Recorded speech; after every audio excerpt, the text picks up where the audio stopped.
You're listening to BioTalk with Rich Bendis, the only podcast focused on the BioHealth Capital Region. Each episode, we'll talk to leaders in the industry to break down the biggest topics happening today in biohealth. Hi, this is Rich Bendis, your host for BioTalk. We're coming on almost 50 different podcasts we've done. Holy cow. That's a lot, isn't it, Chuck? That is a lot. Yeah, it's a lot. And someone we've had a partner with from the beginning of BioHealth Innovation is a law firm named Venable, which is the largest law firm in the state of Maryland, very prominent in this region. And we've had two of their distinguished partners be on the BioHealth Innovation Board. And the current partner is Chuck Morton, who is a partner with Venable, and he's going to tell us how long he's been there and also tell us a little bit about growing up in this region and actually being able to bridge the longest 35 miles in the world, which is Baltimore to Montgomery County. But we're trying to fix that, Rich. And I think we're making progress. We're working all of that together. But the gentleman I'm interviewing is Chuck Morton, who's a partner with Venable. Chuck, welcome to BioTalk. Rich, it's really nice to be here. And congratulations on approaching 50 podcasts in the world of modern media. That's starting to feel like a good start. So congratulations. And I've really enjoyed many of the other episodes. So super. It's really a pleasure to be here today. So as you did mention, Venable's been a partner with BHI since the beginning. I want to acknowledge my former partner, Mike Bader, and still friend, who's now with a very prominent local investment group. So taking his talents to a different side of the table. Greenspring, absolutely. So I stand on Mike's shoulders as I sit here today.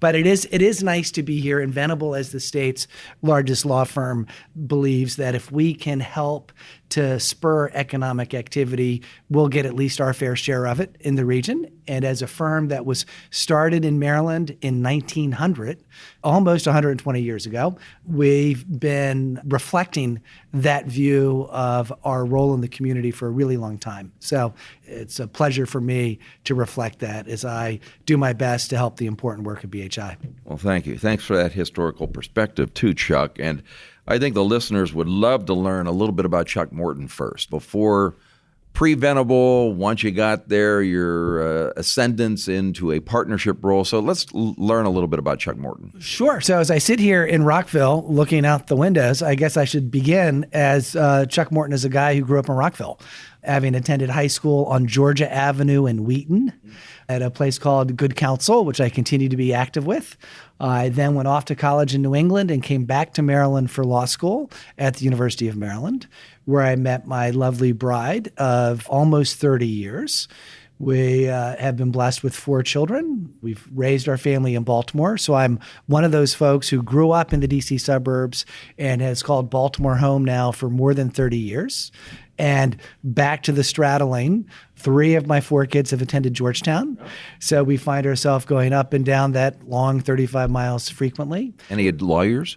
Not yet. No. So right now we've got somebody in business school and somebody in med school, but no lawyers yet. But I've also, for the past 15 years, headed the corporate group at Venable, which has given me an opportunity to spend basically Monday and Tuesday of every week in our Washington office, which is now our largest office. So you're as familiar with the Amtrak corridor as I am, as we see each other on the trains once in a while. With some frequency early in the morning, both looking sometimes a little sleepy, but absolutely. And thank goodness for Amtrak. Yesterday, as an example, I woke up in Baltimore, had lunch in Washington, dinner in New York, and got back home to go back to bed. So Amtrak and I know, are well acquainted. It's a glamorous life. It is.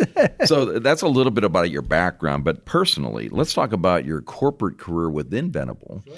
And what's it like starting as a fresh lawyer out of law school, ascending to where you are today? So I began my career clerking for a federal judge. I thought that I would make my career as a litigator. I'd gone to college on all things on a debate scholarship. So that was the path that I thought I would be on. And I quickly discovered in private practice that in the field of litigation, generally cases settle when people get sick and tired of paying their lawyers, and that when cases settle, seldomly is anybody happy, that they just sort of capitulate and throw in the towel. That was not a very gratifying thing. I viewed law as a way to transform the world. And I thought litigation would be a way to do that. But what I've learned is that really economic empowerment is the way to do that. And through working with emerging companies and helping companies at this stage of my career through M&A and finance activities grow and thrive, I've become convinced that that's a more effective way to help transform the future. And I certainly know it's a lot more fun. So that's part of why. Why don't you run for mayor?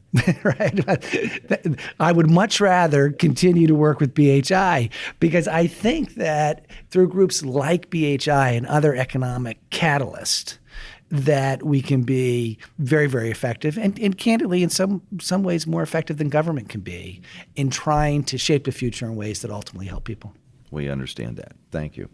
But you mentioned M&A and finance, and when you first started with Venable, I'm sure you weren't the deal doer. You were a journeyman supporting other people.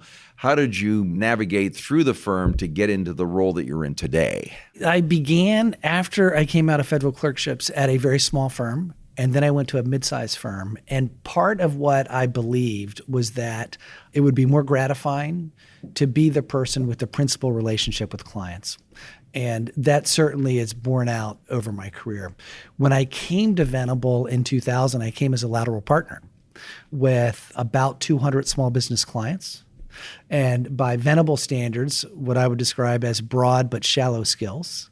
And it really pushed me at such a large and sophisticated firm to try to sharpen my skills, continue to deepen my technical expertise, and to be able to grow to represent more sophisticated clients. So that's what I've worked at doing for the past 20 years. And with the support of incredibly talented colleagues and both other partners and associates, it's really helped to support my career. And then you mentioned you're head of corporate finance, correct? Well, the entire corporate group. Oh, the whole corporate group. Yes. Okay, and how many people are in that group? Today, as I sit here, it approaches 100 people, including attorneys in New York, Baltimore, Washington, Tyson's Corner, San Francisco, and LA.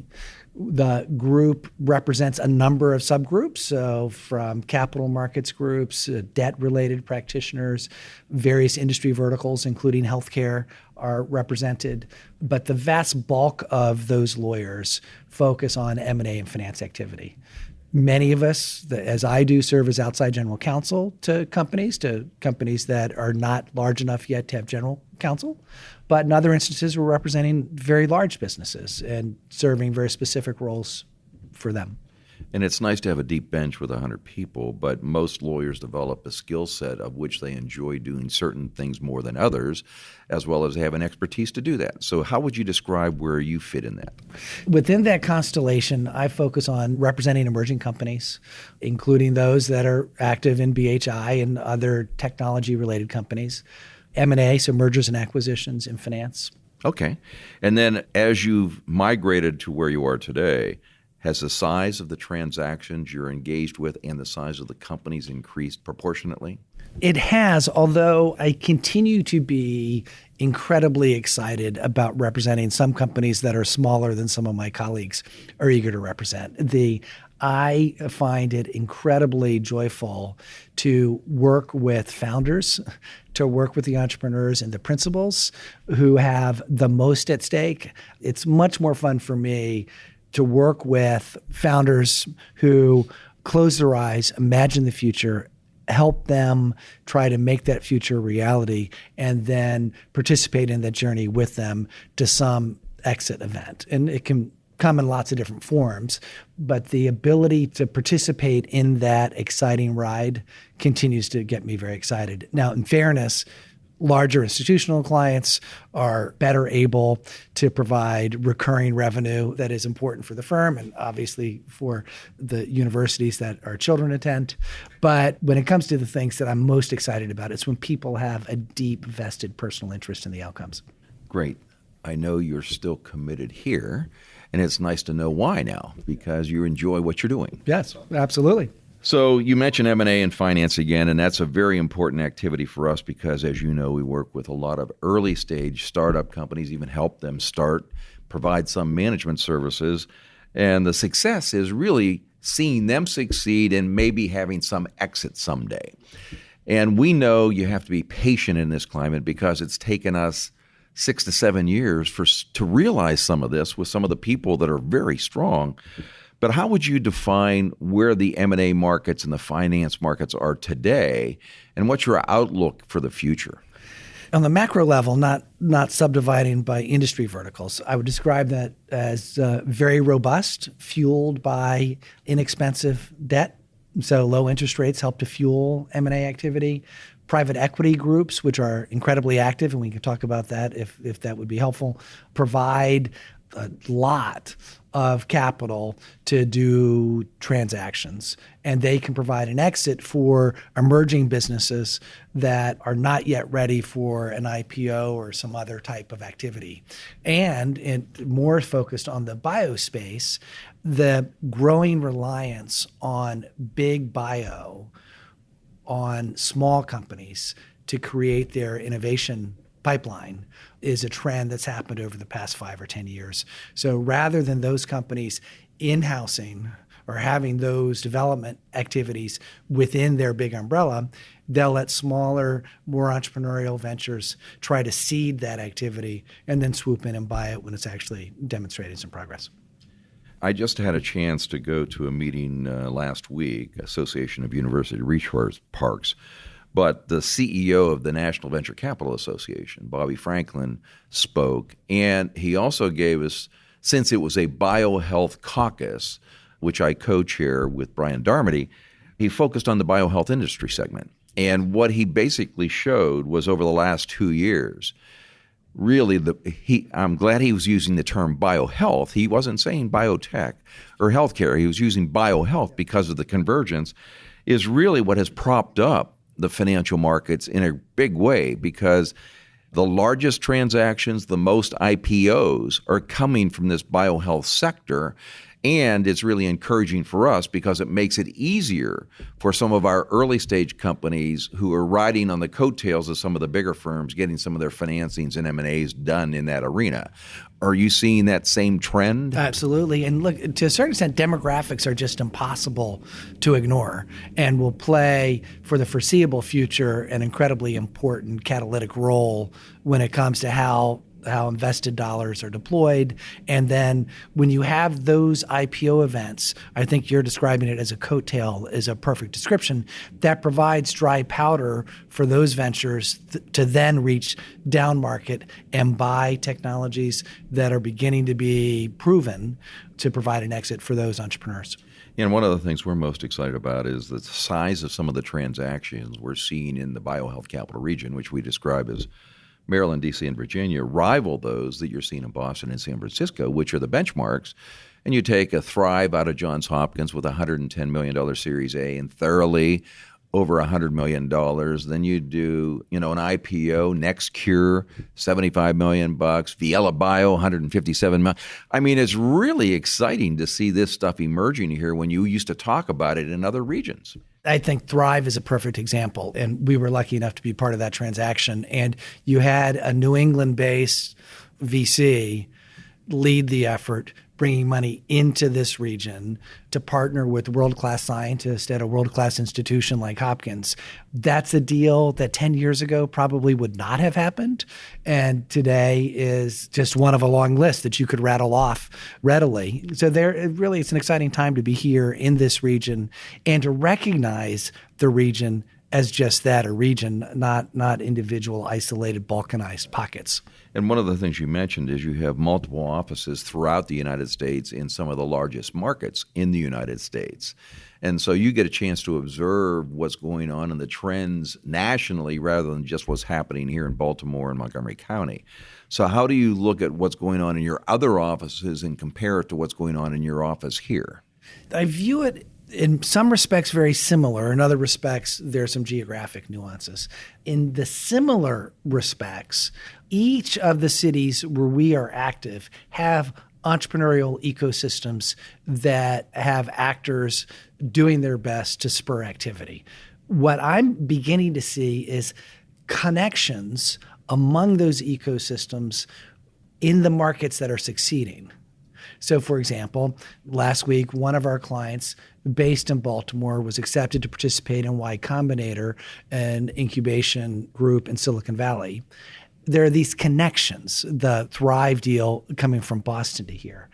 And so you have these winners that have more in common with each other than the parts of the country that are just falling farther and farther behind. Yeah, what we're seeing is, I came and still have a place in the Midwest in Kansas City, and they basically look at it as a flyover region because nobody really drops down. And one of my best friends formed a venture firm, and it's called Flyover Capital, and it's doing well right now. But you could almost look at our region as a drive-through and a flyover region, which is now transforming into a destination for people looking for quality deal flow. I think that's right, and it's reflected in the numbers. BHI is obviously a part of that, and then there are other players in the ecosystem that add to that as well. It doesn't mean that we don't have a lot of work to do to keep getting better at it, because there are some natural forces at work that lead to balkanization that we need to fight against. But we certainly have made gigantic progress in the past 10, 20 years, whatever time horizon you want to pick. And then one of the things that's important also is that as you do things nationally as well as locally, I think part of the role of any leaders within the legal profession is they have to outreach into the community. They have to do a certain number of pro bono hours and also outreach. I know you've been active. You're serving on our board, the BioHealth Innovation Board, but you've been engaged in many other activities locally and nationally. You want to talk a little bit about those activities, Chuck? Sure, happily. The stuff that I do tends to fall into probably three buckets. So one is economic development related, so that's certainly reflected in my effort here at BHI. I've also served on the board of TEDCO, the Technology Development Corporation. You were chairman there. I was chairman, yes. And on the board of the Association for Corporate Growth, where we think of ourselves as the middle market deal community globally. There are about 15,000 members in 45 chapters on 4 continents. That was really an incredibly interesting experience. You were chairman there for a while. I was chairman there as well. For a couple of years? Or? Yeah, so the leadership ranks there involve you being vice chair for a year, chair for a year, and then immediate past chair for a year. And that followed 3 years of just general board service. So that's bucket one, sort of economic development activity. The second bucket that really attracts my passion is education. And so I serve as a professor at Johns Hopkins, where I teach business law with a number of my colleagues. At the Carey? No, although I've done that in the past. Within the undergraduate school, they have an entrepreneurship concentration, I think is how it's described. And Venable now teaches 3 classes each year to undergraduates. They're my favorite age to teach. They're incredibly smart. They're eager to learn. So I've been doing that now for many, many years and have been able to include a number of colleagues in that effort. I've also in the past served on the board of the foundation at Coppin State University, which was a pleasure. And I mentioned earlier Good Counsel, where I served on the board for 9 years and enjoyed that as well.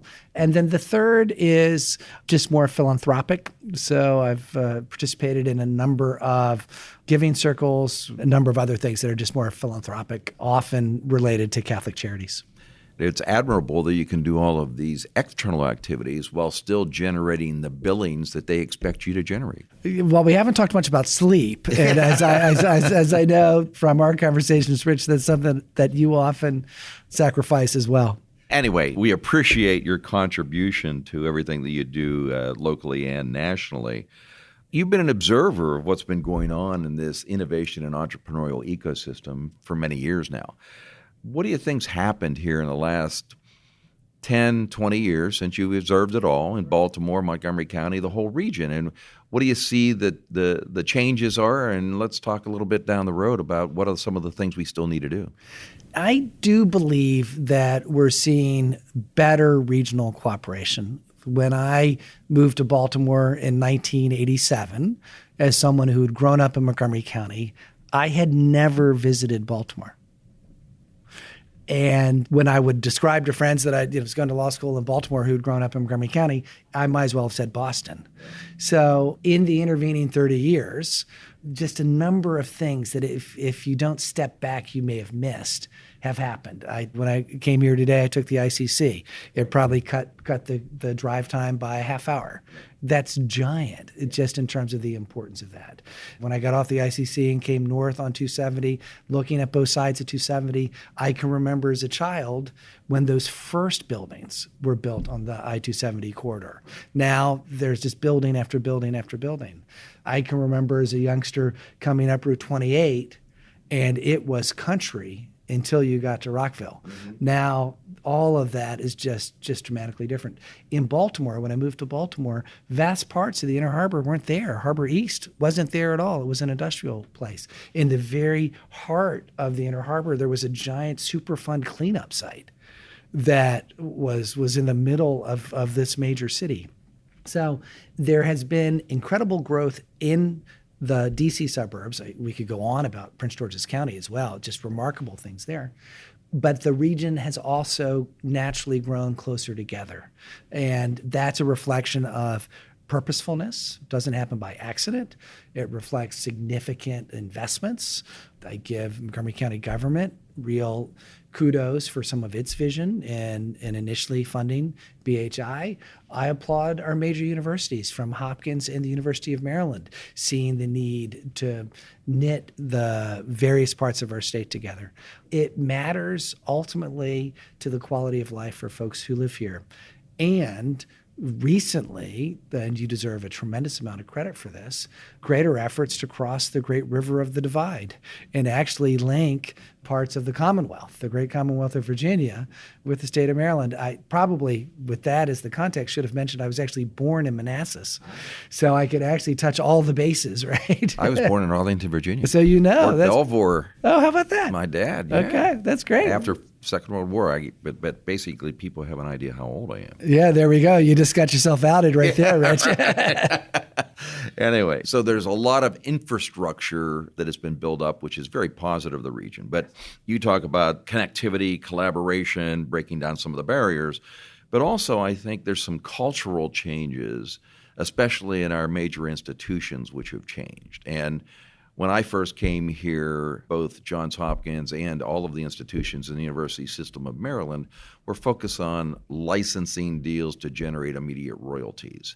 Whereas what I see, when you have Christie and Jim Hughes and other people now focused on a cultural change within these major research institutions, I'm sure you've noticed some changes there as well. Well, first, absolutely. And those changes are just fundamental. When you consider, as I know you have many times on this broadcast, the amount of research that is done and funded in this region and how much of that gets translated out into economic activity, which from my perspective is just a marker of life-changing activity. The thing that's exciting to me about biohealth efforts is the economics is just a marker for how many patients are helped.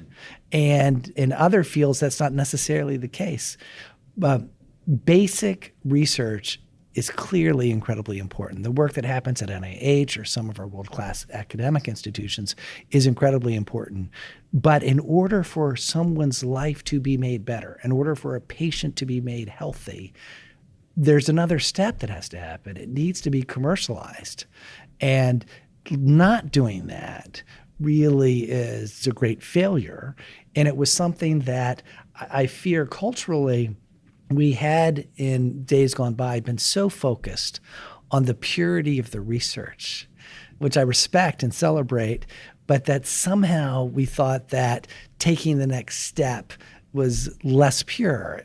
And I think that we've seen great movement away from that. Yeah, I think in our academic institutions as well as the Congress now has expectations, with $150 billion a year of research that is done in primarily 11 major federal agencies, of which you take NIH, which is $40 billion, and we're fortunate to have 6,000 scientists right here in Montgomery County and 27 institutes. I think we all forget about what the ultimate result is that we're all trying to accomplish. And last week, I had the chance to go to a ceremony or a celebration for American Gene Technologies, Jeff Galvin, who just filed their IND and they believe that they have a cure for HIV. And they're going to get into human trials, and they hope within 12 to 15 months there might be a cure for HIV, which is really exciting for all of us. That's one of the reasons why this field is so exciting, and why at this particular time in history, when we're on the cusp of so many amazing discoveries for lots of different reasons, that being able to participate in helping to facilitate that transformative activity is really humbling. And it's great to have it emerging right out of the center of our region. Yeah, just amazing. So we're talking about a lot of the good things. Let's talk about some of the areas we still need some work. I know you're a regional advocate, as well as you support all of the different elements, whether it's government, academia, private sector, or NGOs. So where do you think we still have some room for improvement in this region? This balkanization inclination is a constant challenge, and we just need to recognize it as such. Those of us who have been toiling in this garden for a long time can't grow tired, and we need to keep inviting others to come and help us in that endeavor.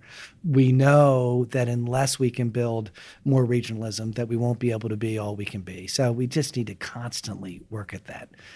Secondly, and this is a problem here as well as in other parts of the country, there is a challenging funding gap that we need to keep trying to push. And I think there's a potential role for groups like BHI in that regard. And TEDCO tries to address that as well in certain respects.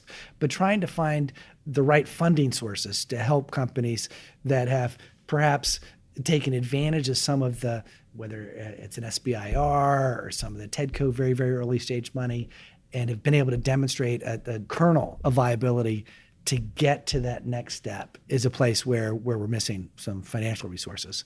And then I guess the third thing that I would point to is the need to continue to build community around the industry.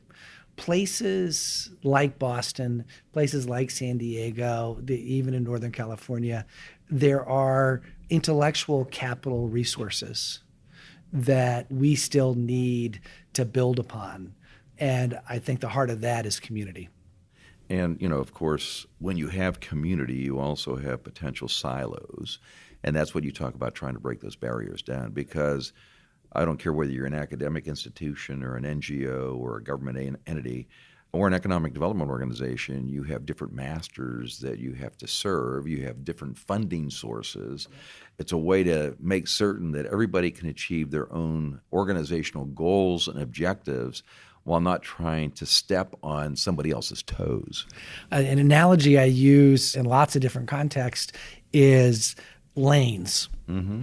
Nowhere is that more clear, the power of lanes, than where you have 270 when it merges from both of the spurs and you have all of these lanes coming together. As long as people stay in their lane, you can move a lot of traffic very quickly where they hope to go. But if people start careening across 4 or 5 lanes of traffic going at 65 miles an hour, it's a mess.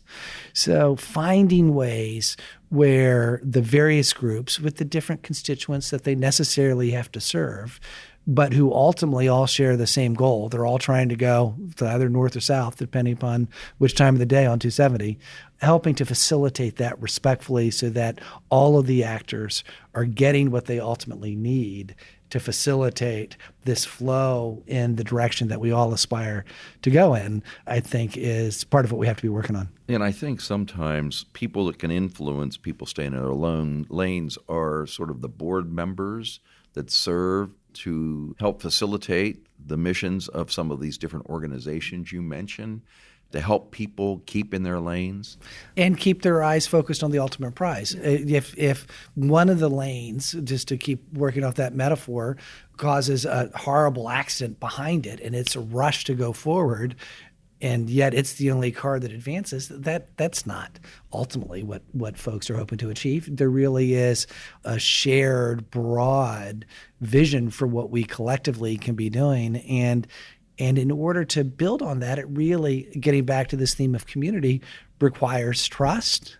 It requires people to have an understanding and confidence about what others are really trying to do and how it works synergistically with what they're trying to do in a lose-lose world, for example, the University of Maryland and Johns Hopkins can view themselves as competitors. And in reality, they can accomplish much more collaborating than not. As we come close to closing this podcast, I want to talk about something we both worked on recently together. And it's a BHI portfolio company who's an example, a living example of what we really are trying to foster within this BioHealth Capital Region. And that's Anthony Sala, who's the CEO of Miracule, who started out as a postdoc and then a researcher with the National Cancer Institute, ended up becoming an entrepreneurial fellow at BHI, ended up then taking on the leadership for a Dutch subsidiary, Memetis, which is a company we helped in an international soft landing about 7 years ago. And then he was able to license his technology from the National Cancer Institute after being away for a couple years because he couldn't do that immediately because of their conflict of interest policies.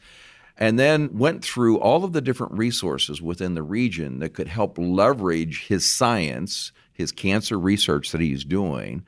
And very briefly, Chuck, and you probably know most of this, he was able to win multiple small business innovation research grants. He got some matching SBIR money from Montgomery County. He was able to get some TEDCO money.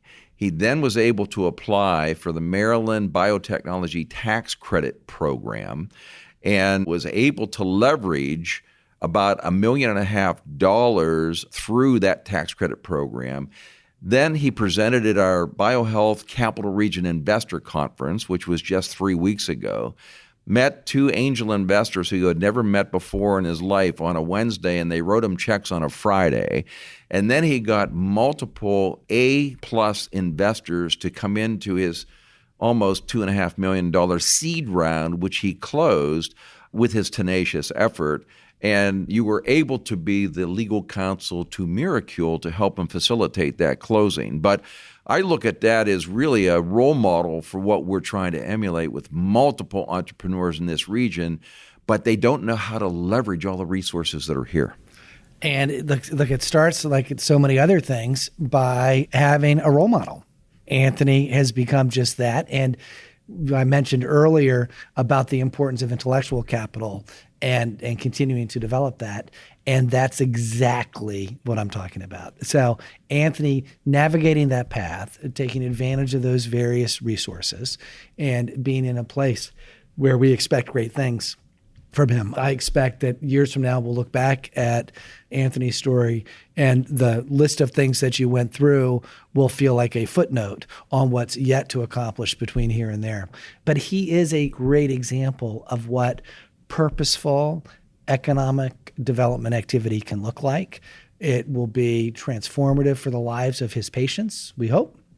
It will be transformative for the region, we expect. And it doesn't happen by accident or by oneself. You're right. It takes a village, as they say. Yes. Yes. Amen. So it's nice to close on that positive note, but generally I let the guest have any final closing comments they'd like to have before we wind up a podcast. So I've been speaking with Chuck Morton, partner at Venable, the largest law firm in the state of Maryland, and has been a strong supporter of BHI since our creation back in 2011. So Chuck, you have the last word. Rich, I want to use this opportunity to congratulate you for your efforts. BHI has made a difference in the region. It's required tenacious leadership that you've brought to the table. And for someone who did not grow up in Montgomery County, at least Montgomery County, Maryland, it's really been great having you here. And hopefully you feel confident about the differences that you've made and equally optimistic about the differences that you will make as we look into the future. So thank you for what you've done for Maryland. Well, thank you very much. But as you know, it doesn't happen without having that strong board and team leadership we've had at BHI from the beginning. So I want to thank Chuck Morton, partner with Venable Law Firm, for being our guest on BioTalk. Hope everybody has a chance to listen to this because it's great wisdom and vision about what's going on within the region. Chuck, thank you very much. Thank you, Rich. Thanks for listening to BioTalk with Rich Bendis.